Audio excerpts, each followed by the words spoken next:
জামাত হচ্ছে কাঁচা গুয়ের মতো। একে যেখানেই ধরবেন দুর্গন্ধ বের হবে। আসলে জামাতকে নিয়ে কথা বলতে ইচ্ছে করে না। এদের অবস্থা এতটাই হচ্ছে খারাপ, এতটাই নষ্ট ভ্রষ্ট, জামাতকে নিয়ে কথা বলতে চাই না। তারপরেও এরা যখন একের পর এক গুজব ছড়ায়, তখন তো কিছুটা জবাব দিতেই হয় আমরা যারা জাতীয়তাবাদী শক্তিকে ভালোবাসি। তারা বারবার বলার চেষ্টা করছে জান্নাতের টিকিট নাকি তারা বিক্রি করে না। একটা প্রমাণ তারা চায়। আমরা সোশ্যাল মিডিয়া হাজার হাজার ভিডিও তাদেরকে দেখাইয়া দিতে পারবো। জামাতের একজন বিখ্যাত বুদ্ধিজীবী শাহরিয়ার কবির নাকি মুরগি কবি, আহ, তিনি কি বলে সেটা আমি আপনাদের একটু দেখাবো। বিক্রি করছে। আমি এই জনসভায় আহ্বান জানাচ্ছি তাকে মেহরবানি করে এমন একটি উদাহরণ আমাদের সামনে পেশ করেন। Wake up to reality.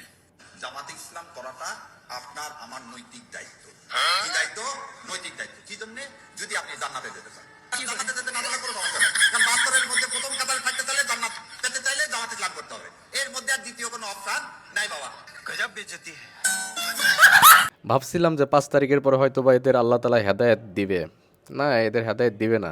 এরা 71 সালেও দেশের বিপক্ষে ছিল, 90-এও দেশের বিপক্ষে ছিল, এই 47-এও দেশের বিপক্ষে ছিল, 52-তেও দেশের বিপক্ষে ছিল।